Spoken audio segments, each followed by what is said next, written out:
दोस्तों नमस्कार। मैं नाथ सुनांचली कथा कहानी और उपन्यास के इस अंक के साथ पुनः हाजिर हूं।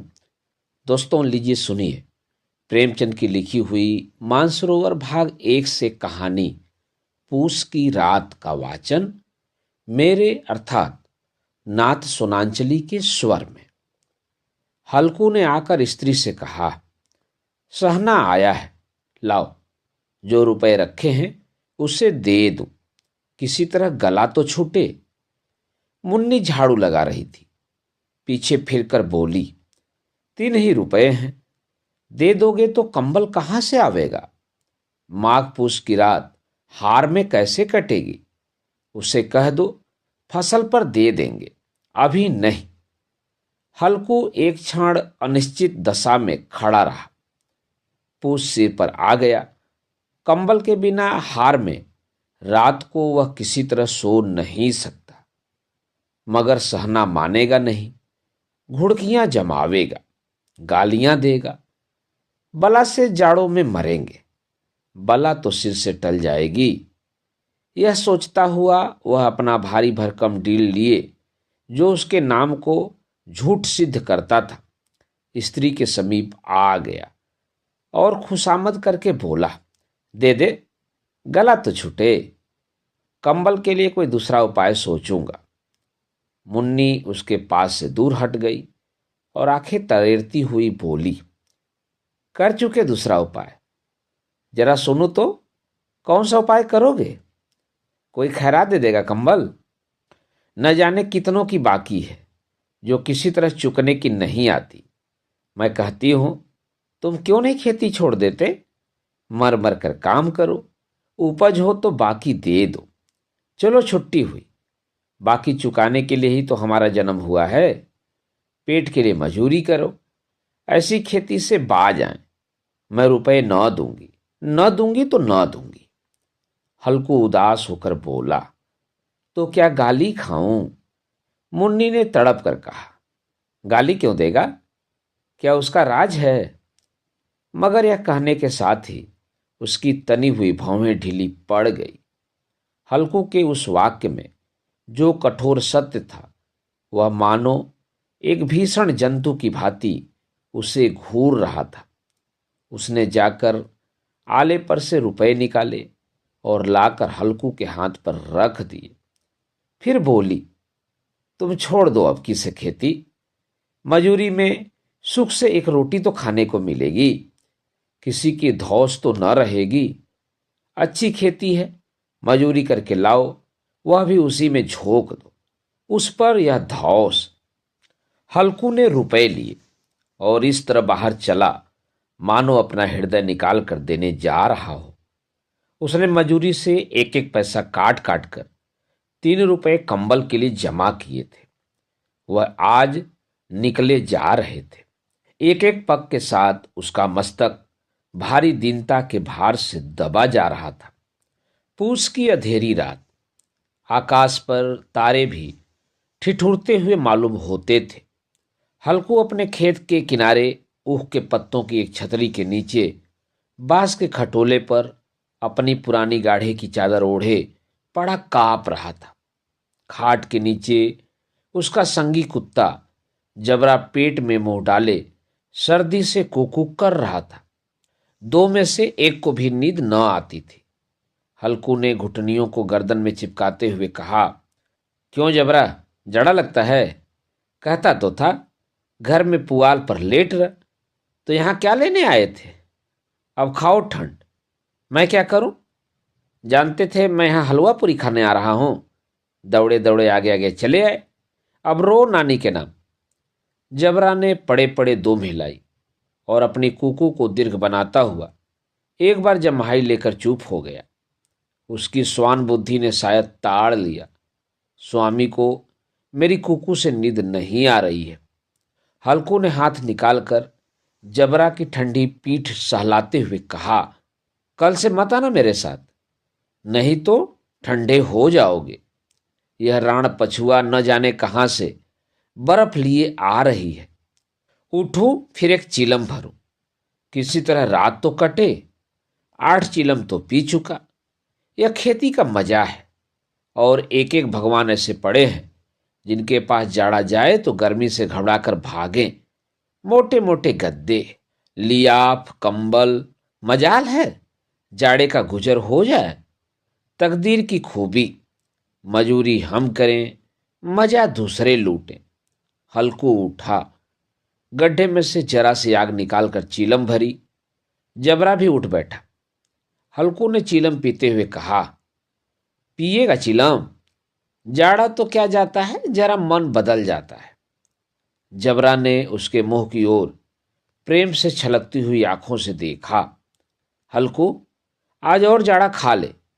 कल से मैं यहां पुआल बिछा दूंगा, उसी में घुसकर बैठना, तब जाड़ा न लगेगा। जबरा ने अपने पंजे उसकी घुटनियों पर रख दिए और उसके मुंह के पास अपना मुंह ले गया। हल्कू को उसकी गर्म सांस लगी। चीलम पीकर हल्कू फिर लेटा और निश्चय करके लेटा कि चाहे कुछ भी हो, अब की सो जाऊंगा।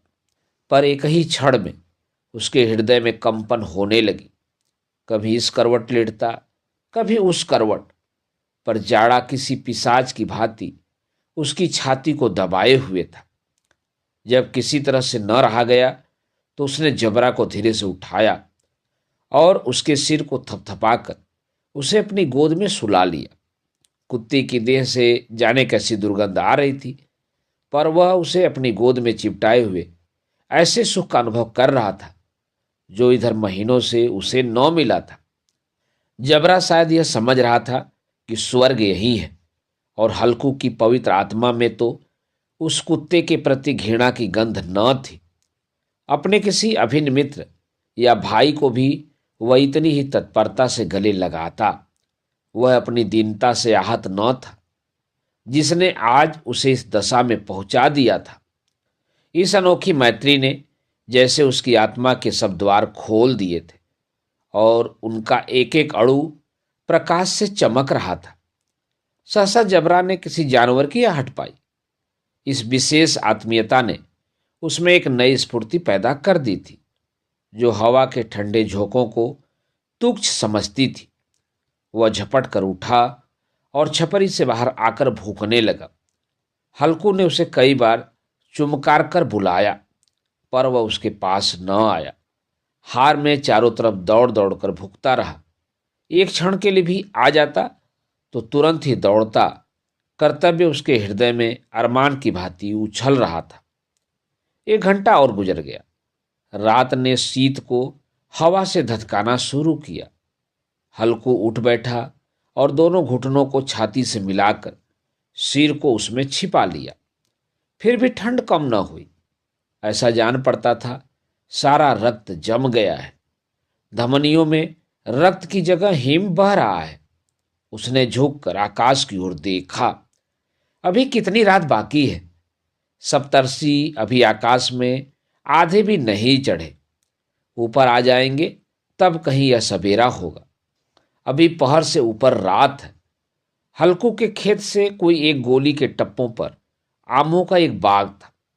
पतझड़ शुरू हो गई थी। बाग में पत्तियों का ढेर लगा हुआ था। हल्कू ने सोचा, चलकर पत्तियां बटोरूं और उन्हें जलाकर खूब तापूं। रात को कोई मुझे पत्तियां बटोरते देखे तो समझे कोई भूत है। कौन जाने कोई जानवर ही छिपा बैठा हो। मगर अब तो बैठे नहीं रहा जाता। उसने पास के अरहर के खेत में जाकर कई पौधे उखाड़ लिए और उनका एक झाड़ू बनाकर हाथ में सुलगता हुआ उपला लिए बगीचे की ओर चला। जबरा ने उसे आते देखा तो पास आया और दुम हिलाने लगा। हल्कू ने कहा, अब तो नहीं रहा जाता जबरू, चलो बगीचे में पत्तियां बटोर कर तापें। ठाणे हो जाएंगे तो फिर आकर सोएंगे। अभी तो बहुत रात है। जबरा ने कुकू करके सहमति प्रकट की और आगे आगे बगीचे की ओर चला। बगीचे में खूब अंधेरा छाया हुआ था और अंधकार में निर्दय पवन पत्तियों को कुचलता हुआ चला जाता था। वृक्षों से ओस की बूंदें टप टप नीचे टपक रही थी। एकाएक एक झोंका मेहंदी के फूलों की खुशबू लिए हुए आया।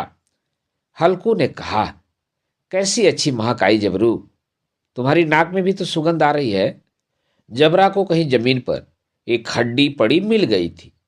वह उसे निचोड़ रहा था। हल्कू ने आग जमीन पर रख दी और पत्तियां बटोरने लगा। जरा देर में पत्तियों का ढेर लग गया। हाथ ठिठुरे जाते थे, नंगे पांव गले जाते थे और वह पत्तियों का पहाड़ खड़ा कर रहा था। इसी अलाव में वह ठंड को जलाकर भस्म कर देगा। थोड़ी देर में अलाव जल उठा। उसकी लौ ऊपर वाले वृक्ष की पत्तियों को छू छू कर भागने लगी। उस अस्थिर प्रकाश में बगीचे के विशाल वृक्ष ऐसे मालूम होते थे मानो उस अथाह अंधकार को अपने सिरों पर संभाले हुए हों। अंधकार के उस अनंत सागर में यह प्रकाश एक नौका के समान हिलता मचलता हुआ जान पड़ता था। हल्कू अलाव के सामने बैठा आग ताप रहा था। एक क्षण में उसने दोहर उतार कर बगल में दबा ली। दोनों पांव फैला दिए मानो ठंड को ललकार रहा हो। तेरे जी में जो आए सो कर। ठंड की असीम शक्ति पर विजय पाकर वह विजय गर्व को हृदय में छिपा न सकता था। उसने जबरा से कहा, क्यों जबरा, अब ठंड नहीं लग रही है ना? जबरा ने कूकू करके मानो कहा, अब क्या ठंड लगती ही रहेगी? पहले से यह उपाय न सूझा। नहीं इतनी ठंड क्यों खाते? जबरा ने भी पूछ हिलाई। अच्छा आओ, इस अलाव को कूद कर पार करें, देखे कौन निकल जाता है। अगर जल गए बच्चा तो मैं दवा न करूंगा।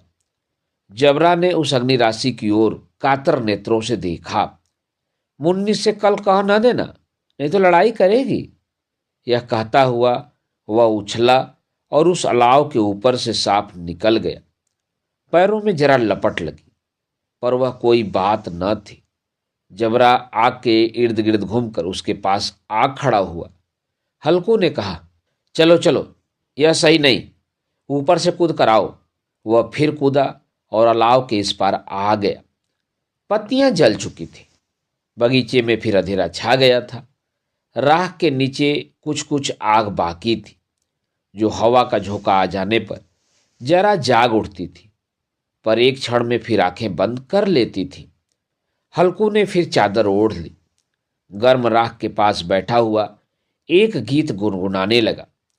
उसके बदन में गर्मी आ गई थी, पर ज्यों ज्यों शीत बढ़ती जाती थी उसे आलस से दबाए लेता था।